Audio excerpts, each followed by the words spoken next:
kaki saat kau berfirman. Ku menang saat kau bertindak. Haleluya, haleluya, haleluya.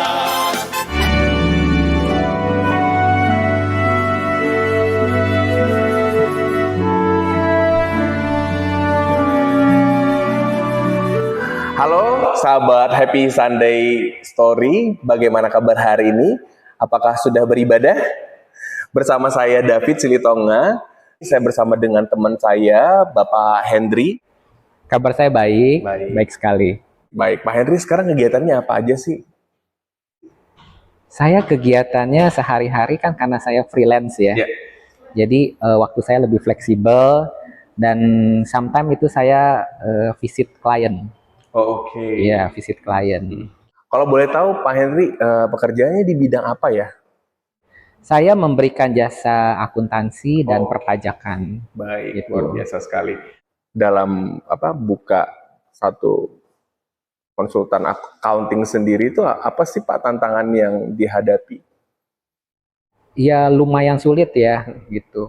Karena saya juga masih sendiri dan belum ada partner, ya saya harus mikirin gitu bagaimana mencari klien seperti itu. Kan juga kalau misalkan kita di kantor itu ya kita tinggal terima gaji aja setiap bulan kan ya. Gitu. Tapi kalau misalkan kita cari klien itu kita harus memikirkan bagaimana kita harus bisa survive. Dan bagaimana supaya jadi loyal customer ya istilahnya. Jadi kalau misalnya kita memberikan pelayanan yang maksimal, maka dia akan mempercayakan proyek-proyek lain kepada kita. Sangat menarik ya. Pasti tantangannya khas ya tersendiri ketika kita tuh bisa survive untuk apa yang sudah kita bangun. Nah, di usia saat ini pasti sudah banyak makan asam garam kehidupan. Boleh dibagikan ke kita nggak apa yang menjadi titik terendah dari Bapak Hendry dalam menjalani kehidupan ini? Iya. Nah, ini ada cerita menarik lah ya yang saya alami sendiri gitu. Jadi waktu saya kerja di kantor gitu dari 2006 itu kan pindah-pindah kantor sampai 3 kali ya. Terakhir itu 8 tahun, agak lama. Nah, setelah kerja 8 tahun itu sometimes kita merasa gini, kita harus ada achievement yang lebih. Begitu. Tapi saat itu saya stuck. Karena saya merasa begini, waktu saya mau resign, saya merasa khawatir karena ini saya harus bagaimana ya? Karena kalau saya berdikari sendiri, terus saya harus mencari klien atau bagaimana. Waktu itu saya belum pernah punya pengalaman yang lebih, begitu. Jadi kerja di kantor aja, gitu. Nah, yang ini menariknya adalah ketika pergumulan kita ya, itu kita bawa ke Tuhan. Nah, di situ tuh saya bergumul selama 2 tahun loh. 2014 sampai 16. Jadi 2014 akhir ya, 15-16 itu saya bergumul. Saya tanya sama Tuhan, ini saya harus bagaimana? Gitu.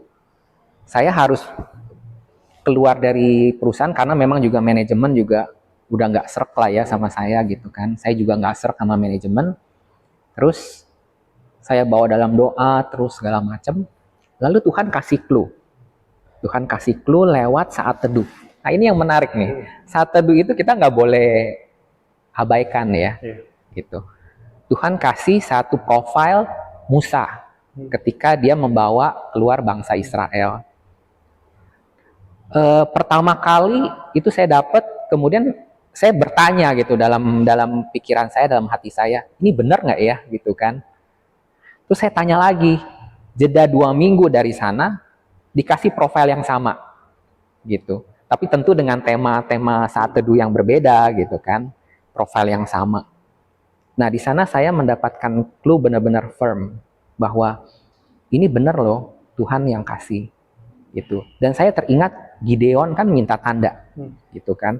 Sometimes kita orang Kristen takut ya minta tanda sama Tuhan, seolah-olah mungkin Tuhan marah, Tuhan murka gitu kan.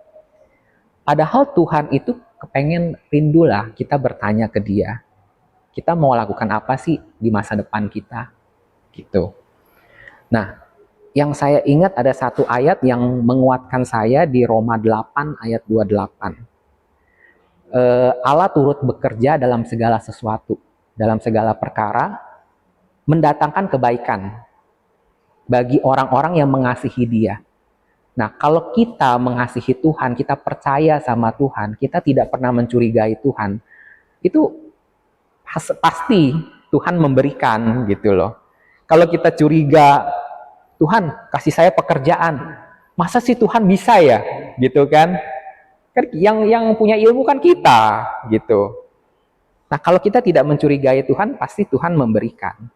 Nah, di situ waktu itu saya mau resign, saya dapat clue kedua, kemudian saya doa lagi sama Tuhan, tolong Tuhan kasih saya kekuatan, gitu, firm bahwa ini saya akan keluar. Dan saya percaya ada berkat-berkat Tuhan di luar daripada di kantor itu ya. Gitu. Nah, udah saya besokannya saya bikin surat, kemudian saya kasih ke atasan saya, ya mereka confirm oke, gitu kan. Nah, 2 minggu dari sana itu ada teman yang kontak. Kan saya udah resign dong, hitungannya kan udah resign tinggal sebulan lagi ya kan efektifnya. Kalau resign kan nggak bisa langsung ya, gitu. Terus teman saya kontak, setelah saya keluarin surat resign 2 minggu kemudian teman saya kontak, dia bilang gini, Hendrik apa kabar? Dia minta waktu itu karena saya handle BPJS dan macam-macam administrasi surat dan perlu tanda tangan saya juga kan waktu itu. Jadi saya bikinin suratnya, saya bilang baik Bu kabarnya. Oh iya nanti saya mau ambil suratnya ya, gitu. Udah dia datang, terus dia kok ngobrol-ngobrol sama saya, terus dia tanya, Henry gimana? Saya bilang saya udah resign. Terus ya si ibu itu tanya lagi, kalau begitu saya punya project gitu untuk Henry. Dia cerita lah gitu. Singkat cerita, saya diajak join di dalam project dia. Sampai hari ini. Gitu. Jadi proyeknya sifatnya berkesinambungan, dia juga dipercayakan modal oleh seseorang ya. Terus saya juga bantu dia dalam hal accounting dan tax. Luar biasa. Gitu. Ya. Nah, selama pergumulan yang Bapak Hendry itu ceritakan tadi di 2 tahun ya, itu fase yang begitu panjang. Bisa digambarkan nggak sebagaimana sulitnya sih waktu di 2 tahun itu? Kita tuh ya, gini loh, kita udah dapat pekerjaan, kita sedang bekerja, kita tahu bahwa pekerjaan ini bagus, tapi kita nggak bisa berkembang lagi gitu loh. Kita stuck. Iya, ke-stuck. Entah itu manajemen dan faktor lain sebagainya. Kita ingin more kan, terus kita cari lagi pekerjaan yang lain, tapi belum diterima, begitu. Tapi saya juga mikir ya, kalau saya bekerja di tempat lain di kantor yang 9 to 5 gitu jam kerjanya, ya akan seperti itu juga kan siklusnya gitu. Nah makanya akhirnya saya memberanikan diri untuk mengambil satu bidang pekerjaan yang sebenarnya itu nggak direncanain juga sih, gitu. Nah yang menariknya ini sesuai dengan jiwa saya, gitu loh. Ketemu dengan klien, saya senang ketemu dengan orang-orang baru, ketemu dengan kolega, ya. Terus mereka punya problem yang kita bisa kasih solusinya, gitu. Di posisi Bapak memutuskan untuk resign tadi, apa sih yang ada di pikiran Pak Hendry pada saat itu? Sometimes ya kita ketika masa-masa sulit ya, Tuhan nggak selalu harus langsung ngomong dong gitu kan. Ada rasa takut pasti. Terus kita juga desperate ya, karena kita mau cari pekerjaan kok nggak dapet nih gitu. Di ujung-ujungnya sampai tahun 2016 coba pikir, ya kan, 2 tahun lebih lah gitu. Nah di situ saya berdoa, saya bilang minta sama Tuhan, tolong Tuhan kasih saya kekuatan hati. Ketika saya mau resign, saya percaya di luar sana ada berkat-berkat yang menunggu, begitu. Dan gini Fit, waktu saya mau memutuskan ini juga saya tuh flashback kan, ke 8 tahun yang lalu saya juga cari pekerjaan kan, sampai dapat yang sebelum resign ini. Itu juga saya bergumul, 1,5 bulan saya nganggur. Nganggur, orang tua saya tuh udah ngoceh-ngoceh. jangan tiduran, kerja ya kan. Hmm. Bagaimana orang udah kasih lamaran ke semua perusahaan kok nggak dipanggil, sampai saya telepon loh ke HRD-nya, kapan saya mau diinterview. Loh, ya kan? Iya. Tapi akhirnya saya dapat apa pekerjaannya? Ketika saya pelayanan di gereja, menjadi seorang salah satu pengurus perpustakaan, kemudian ada jemaat kita yang kamu pasti juga kenal nanti ya, di backstage lah kita ngomong ya. Dia kasih saya tawaran gitu, ada lowongan ini loh gitu, mau coba nggak? Ya udah saya coba gitu. Nah disitulah saya bilang, saya udah kasih kemana-mana lamaran, ternyata ujung-ujungnya di sini juga gitu kan. Nah itulah saya lihat blessingnya Tuhan itu nggak kemana-mana. Ya, luar biasa. Yang penting kita tuh percaya dengan Dia dan kita nggak mencurigai Tuhan gitu. Mungkin jemaat hari ini ya, untuk teman-teman yang sedang pergumulan, saya mau ajak kita semua untuk tidak pernah mencurigai Tuhan. Nggak pernah berpikir bahwa Tuhan itu mencelakakan kita. Gitu loh. Kita biasanya orang Kristen, saya percaya ya percaya gitu. Tapi pertanyaannya, Anda percaya nggak dengan semua perkataan dan semua janji-janji Tuhan gitu.